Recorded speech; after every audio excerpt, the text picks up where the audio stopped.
अस्सलाम वालेकुम जी, सब कैसे हैं? ठीक ठाक हैं। कल इलेक्शन है, 8 फरवरी है। और इस दफ़ा अनलाइक बिफोर कोई ऐसी गहमा गहमी नज़र नहीं आ रही जैसी पिछले इलेक्शंस में हुआ करती थी। रीज़न सबको पता है। मेरे खैर आज सब्जेक्ट कुछ और है। मैं पिछले से तकरीबन पिछले महीने इधर आया अपने घर। तो मैंने अपने घर में कोई काम शाम करवाना था, तो दो कारीगर मुझे मिले जो रंगसाज थे। जब वो घर आए तो उन्होंने मेरे पे इंकशाफ किया कि जी हम कोटद्दू से हैं। चूँकि मैं कैबको में जॉब करता हूँ तो उनके साथ गपशप हो गई। उन्होंने अच्छा काम किया, पैसे भी कम लिए और अच्छे लोग थे। जैसे यूजुअली छोटे इलाकों के लोग अच्छे होते हैं, जहाँ पे आबादियाँ कम होती हैं वहाँ लोग इतने होशियार नहीं होते।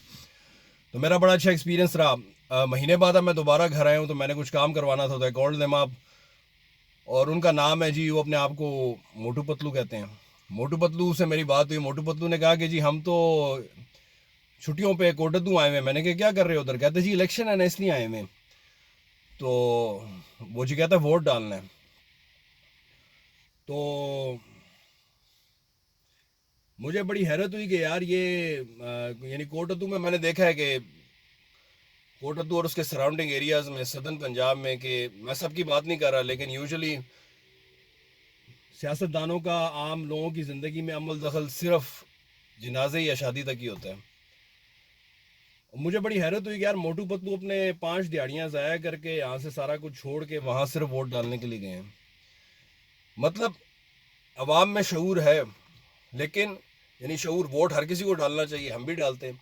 मोटू पतलू में भी शऊर है कि उन्होंने वोट डालना है, लेकिन मोटू पतलू की डायरेक्शन क्या है? मोटू पतलू की डायरेक्शन ये है कि उसको वोट डालो जो शादी और जनाजे पे आए।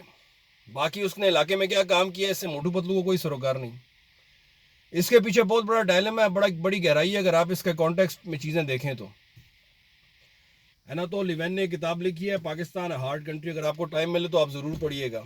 वो उसमें लिखता है कि पाकिस्तान की डेमोक्रेसी को, जो बोगस डेमोक्रेसी है ना हमारी, शाम डेमोक्रेसी जिसको कहते हैं अंग्रेज़ी में, शाम या शाम जो भी आप कह लें इसको, तो वो कहता है कि इस डेमोक्रेसी को सबसे ज़्यादा ख़तरा बरादरी सिस्टम से। बरादरी सिस्टम से कैसे ख़तरा है? वो कहता है देहात और रूरल एरियाज़ में लोग बरादरी पे ऊपर वोट देते हैं। इलाके का चौधरी, इलाके का साईं, इलाके का वडेरा, इलाके का ब्ला ब्ला ब्ला बड़ा आदमी जो भी होगा, लोग उसको वोट देंगे। किस वजह से देंगे? क्योंकि वो उनकी शादी और मैयत में आता है। उनके जब केस फंस जाते हैं अदालतों में जाके तो वो उनकी जमानतें करवाता है, पुलिस से जान छुड़वाता है, अस्पताल में जाके इलाज करवाता है। हम लोगों ने अपनी डेवलपमेंट को इन चीज़ों तक रिस्ट्रिक्ट कर लिए। हम लोगों को वोट कारकर्दगी के ऊपर नहीं देते बल्कि हम बरादरी के ऊपर देते हैं। क्यों? क्योंकि निज़ाम कमज़ोर है और इस निज़ाम को कमज़ोर करने में जो आपका स्टेटस को है वो शामिल है। वो कैसे? कि वो निज़ाम को बनने ही नहीं देता। वो पुलिस को कभी बेहतर नहीं होने देगा, वो अस्पताल को कभी बेहतर नहीं होने देगा, वो थाने कचहरी को बेहतर नहीं होने देगा, वो मवासलात को बेहतर होने नहीं देगा, ताकि आप उस घन चक्कर में फंसे रहें। और जब आप फंस जाएं पूरी तरह तो आप इलाके के बड़े आदमी के पास जाएं और वो आपका वो छोटा सा काम जो है जाकर करवा दे अपने असर रसूख के साथ, और फिर आप उसको सारी उम्र वोट देते रहे, आप और आपकी अगली नस्लें भी। हम लोग इस चीज़ पे वोट देते हैं। हम लोग इस चीज़ पे वोट नहीं देते कि इसने काम क्या किया है, एजुकेशन पे क्या काम किया है, हेल्थ के ऊपर क्या काम किया है, इसने जो निज़ाम है उस इलाके का उसके लिए क्या काम किया, उसने एम्प्लॉयमेंट के लिए क्या काम किया, उसने नौजवानों के लिए क्या काम किया, उसने बूढ़ों के लिए क्या काम किया। हम लोग इस पर नहीं सोचते। हम लोग इस पे वोट देते हैं कि यार हम जब फंस गए थे तो इसने हमें उसमें से निकाल लिया। और वो आप क्यों फंसे उसके अंदर? क्योंकि उसने आपको फंसवाया, क्योंकि निज़ाम को वो बेहतर होने ही नहीं देता। अब आप कहेंगे जी वो एक बंदा कैसे निज़ाम बेहतर करे? एक बंदा पुर्ज है उस निज़ाम का। ये सब ऊपर वाले जो ये मिले हुए हैं असेंबलियों में जो बैठे हुए हैं, ये उसमें बैठ के कभी भी आपको ये ऐसी कानून साजी नहीं करेंगे जिससे आपके लिए ज़िंदगी आसान हो। ये हमेशा वो कानून साजी करेंगे जिसका कोई ताल्लुक ही नहीं है आपसे। नैब के ऊपर कानून साजियाँ हो रही हैं, इलेक्शन के ऊपर कानून साजियाँ हो रही हैं, फलाने की तकर्री के ऊपर कानून साजियाँ हो रही हैं। Bloody hell, what does it have to do with common people? इससे आम इंसान को क्या फ़र्क पड़ता है कि कौमी असेंबली में 350 नशस्तें हैं या 240 नशस्तें हैं, या सेनेट का इलेक्शन 5 साल बाद होता है या 4 साल बाद होता है, या सदर को इस चीज़ का इस्तेकाक है और इस चीज़ का इस्तेकाक नहीं है। इससे आम आदमी को क्या फ़र्क पड़ता है? कुछ भी फ़र्क नहीं पड़ता। तो ये ग्रास रूट के लिए कभी भी ऐसा कानून नहीं बनाते जिससे अवाम एम्पावर हो, जिससे अवाम खुशहाल हो, जिससे अवाम सवाल कर सके हो, जिससे अवाम حکمرانوں کا گریبان پکڑ سکیں. یہ اس پہ کام نہیں کرتے. یہ اس نظام کو مل کے کمزور کرتے ہیں تاکہ آپ لوگ محتاج رہیں. اور پھر یہ آپ کی شادی پر آ کر, آپ کے ساتھ سیلفی بنا کر, آپ کی میتوں پہ آ کے دعائیں کر کے آپ کے لوگوں کو تھانے سے چھڑوا کے کہیں واہ ہم نے کام کیا, ہم نے کام کیا, اور آپ لوگ اس کو ووٹ دیتے ہیں. دیہات میں اسی طرح ہوتا ہے. خاص طور پہ میں جس طرف سے آیا ہوں بھی وہاں پہ تو اس طرح ہی ہے.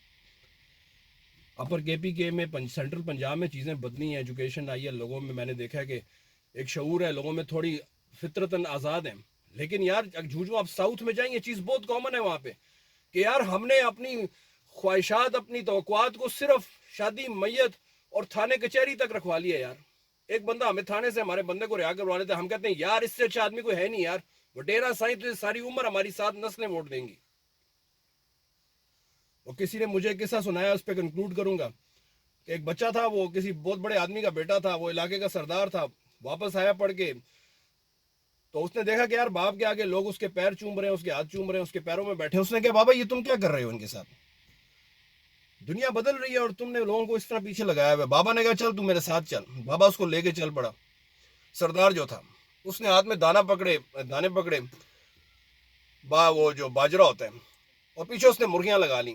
مرغیاں اس کے پیچھے پیچھے چلنا شروع کی. وہ باجرے کے دانے پھینکتا گیا, مرغیاں اس کے پیچھے پیچھے چلتی گئی. آخر میں جا کے اس نے ایک جگہ پہ سارے دانے رکھ دیے, مرغیاں وہیں پہ کھڑی ہوگی. آگے جب وہ چلا تو اس کے پیچھے کوئی مرغی نہیں چلی. تو اس نے بیٹے سے کہا دیکھا جب تک میں نے ان کو اس اناج کے پیچھے لگایا وہ یہ میرے پیچھے چلیں گے. جس دن ان کو پتہ چل گیا کہ اناج پورا مل گیا اور ہم انڈیپینڈنٹ ہو گئے, اس دن کے بعد یہ ہمارے پیچھے نہیں آئیں گے. تو یہ اس ملک کا قانون ہے. آپ لوگوں کو پیچھے لگائی رکھیں, چھوٹی چھوٹی چیزوں میں ان کو پھنسائی رکھیں, اور وہ آپ کے پیچھے رہیں گے, وہ آپ پہ ڈیپینڈنٹ رہیں گے, وہ کبھی آواز نہیں اٹھائیں گے. جس دن ان کو شعور آ گیا, جس طرح مغرب میں آیا, تعلیم سے شعور آ گیا, لوگوں کو پتہ چل گیا کہ یار میری قیمت اس سے اوپر ہے. میری قیمت یہ نہیں ہے کہ میرے علاقے میں نالی بنوائی جائے. میری قیمت یہ ہے کہ مجھے روزگار ملے, مجھے اچھی زندگی ملے, مجھے اچھا کپڑا ملے, مجھے قانون ملے, مجھے تحفظ ملے, مجھے اچھی صحت ملے, اچھی لیونگ کنڈیشنز ملیں. یہ میرا حق ہے, یہ میرا حق ہے. اور اپنے ووٹ کو اس بنیاد کے اوپر دیں کہ لوگ آپ کے لیے, جو ان کو آپ ووٹ دیتے ہیں, وہ آپ کے لیے کیا کرتے ہیں. On these parameters, not on کہ یار یہ میرے لیے میری ضمانتیں کس طرح کرواتا ہے, یا میری جا کے میتوں پہ آ کر دعائیں کرتا ہے. یہ بہت چھوٹی چیزیں ہیں, اس میں سے باہر نکلیں. کل الیکشن ہے, اس لیے میں نے کہا یہ ویڈیو ضرور اپلوڈ کروں. وہ میرے جو 2 کاریگر ہیں وہ تو بیٹھے ہوئے وہاں پہ ووٹ دینے کے لیے. اب جن کو انہوں نے ووٹ دینا ہے وہ ان کو گھر میں بھی نہیں گھسنے دیتے. میں آپ کو بتا رہا ہوں کیونکہ میں وہاں سے آیا ہوں. وہ گھر میں بھی نہیں گھسنے دیتے ان کو. لیکن یہ اس بات پہ خوش ہے کہ جی وہ ہمارا بڑا سائیں ہے, ہماری خیر خبر لے لیتا ہے. تو یار اپنی قیمت اوپر کریں, اپنے سٹینڈرڈز کو اوپر کریں, اپنے اندر شعور پیدا کریں, اور اپنے حکمرانوں سے سوال کریں کہ آپ کی کارکردگی کیا ہے. اپنے معیار کو اونچا لے کے جائیں. ووٹ کارکردگی پہ دیں, تسلیوں پہ نہ دیں. اپنا خیال رکھیں. Take care. Bye bye.